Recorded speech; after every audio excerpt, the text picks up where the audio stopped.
com uma informação em primeira mão, apuração do jornalista Carlos Koubach, aqui da Jovem Pan, uma decisão do Supremo Tribunal Federal proibindo o Tribunal de Contas do Estado de pagar salários atrasados ao conselheiro Maurício Requião. Segundo a apuração do Carlos, o Tribunal de Contas do Estado, portanto, a partir de agora, está proibido de efetuar qualquer pagamento de salários atrasados ao conselheiro. Só para relembrar, é aquela discussão que o Maurício Requião travava, né, com um acordo, inclusive, para tentar receber ali um valor milionário, cerca de 12 milhões de reais, por um período em que ele não trabalhou, né, impedido pela justiça, mas ele entende que essa questão seria devida. Só para explicar para a audiência a notícia de hoje, a determinação é do ministro Gilmar Mendes, do Supremo Tribunal Federal, é uma decisão liminar, ou seja, cabe recurso, mas por enquanto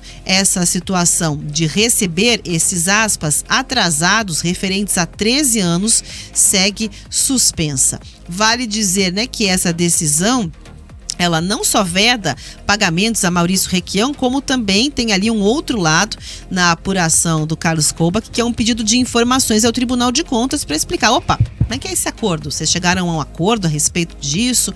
Como é que fica? Então tem esse pedido de informações ainda, querendo detalhamentos sobre os motivos que levaram ao entendimento de que o conselheiro deveria receber sem ter trabalhado, com base na decisão da Justiça, e também a questão dos cálculos. Que conta é essa que chegou aí a 12 milhões de reais? Vale dizer ainda, né, que também existem questionamentos a respeito da questão dessa remuneração, por períodos retroativos, falando sobre isso. Ou seja, a decisão basicamente tem um entendimento que é, se você não trabalhou, como é que você está querendo receber? Não trabalhou, não recebe. Essa é a lógica da decisão do ministro Gilmar Mendes até o momento. Aí, para trazer aqui um contraponto, né, vale dizer que durante essa apuração, o Carlos procurou, portanto, né, o Tribunal de Contas do Estado. A informação é de que não vai haver manifestação por lá, e também a representação legal do conselheiro Maurício Requião,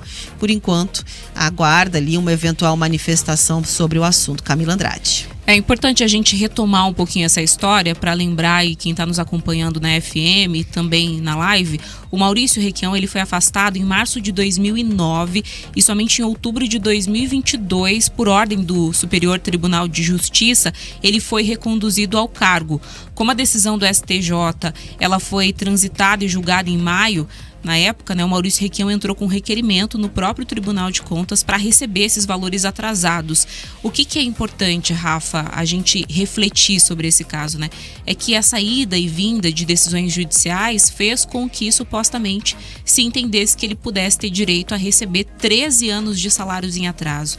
Mas se lá atrás foi decidido o afastamento dele, por que, né, essa recondução posterior ao cargo? Essa falta de uma decisão que realmente fosse definitiva sobre o caso é que fez com que essa possibilidade fosse aberta, né?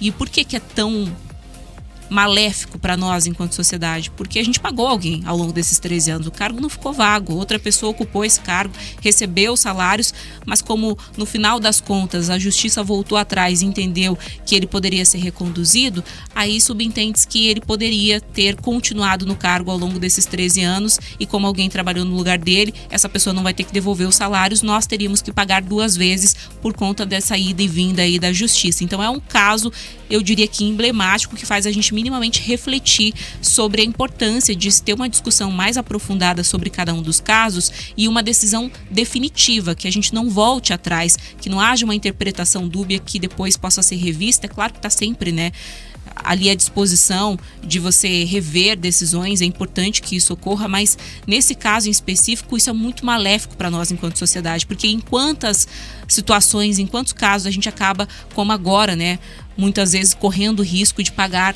por serviços duplicados. E vale dizer o seguinte, né? A gente teve a entrada do conselheiro Ivan Bonilha, a época em que teve ali, né, o Maurício Requião, seu nome travado por nepotismo, no entendimento que o judiciário teve, até que esse entendimento caísse por terra. O Maurício Requião precisou esperar a abertura de um novo cargo para que ele pudesse ingressar, né, não forçar uma cadeira na mesa, ele teve que esperar a sua vez para retornar, mas o fato é que ele não trabalhou, enquanto o conselheiro Ivan Bonilha, que acabou ficando com a vaga por indicação do governador à época, Beto Richa, trabalhou e recebeu, né? E uma outra sinalização que se cria em relação a isso é a legalidade que o Paraná vinha dando à construção deste acordo. Porque, veja, existiu uma costura que para os demais conselheiros do Tribunal de Contas do Estado, tá tudo certo. É devido mesmo, tem que pagar. Aí foi para o Tribunal de Justiça. O Tribunal de Justiça colocou ali um olhar sobre o assunto, né? Mas acabou fazendo o quê? Também dizendo, puxa, o entendimento entre vocês, vamos verificar dentro dessa conta, que é uma ação que tem por lá, se é justo que não seja descontado, então, impostos, né, que tem em cima dessa verba a respeito disso. E a dúvida que existe é essa: em qual outro setor você conseguiria receber por uma questão de um impedimento de assumir aquela vaga? Né? Você poderia talvez pedir uma indenização, enfim, alguma questão nesse sentido. Mas os salários atrasados, a remuneração atrasada. Por um serviço não prestado? Por um serviço não prestado, que tudo bem, não foi sua culpa não ter realizado, mas não realizou, esse é o fato, né? Então muita gente se questiona quais seriam os caminhos. Vem a decisão agora do ministro Gilmar Mendes dizendo, opa, peraí, nada feito.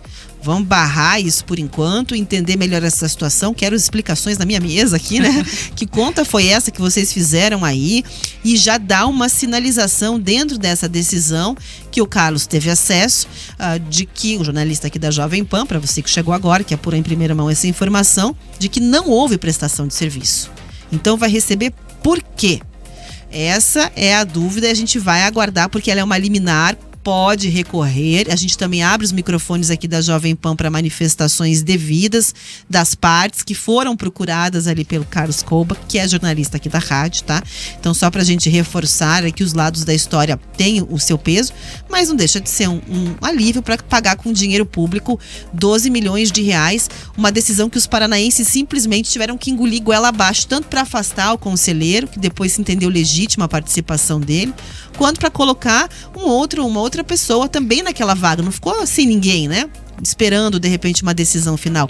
E por uma pataquada da própria justiça, que cada hora teve um entendimento ali, né, do que uma podia, não podia, era nepotismo, não era mais. Isso a gente nem tá entrando no mérito, né, Rafa? Caberia aqui uma discussão só sobre o que é e o que não é nepotismo, né? A gente poderia abrir, inclusive, para quem tá participando com a gente lá na live, opinar, porque houve o entendimento de que se tratava, assim, de um nepotismo.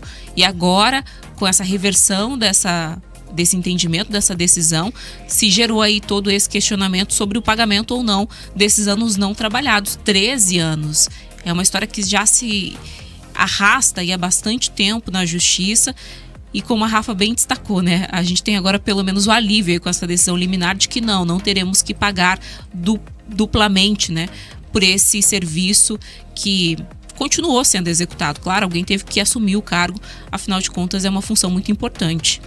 É isso, a gente vai acompanhar qual será o entendimento legal sobre esse assunto, qual vai ser a visão da justiça sobre essa temática e se essa bolada milionária é devida ou não para quem não ocupou a cadeira ao longo de todo esse tempo. Agora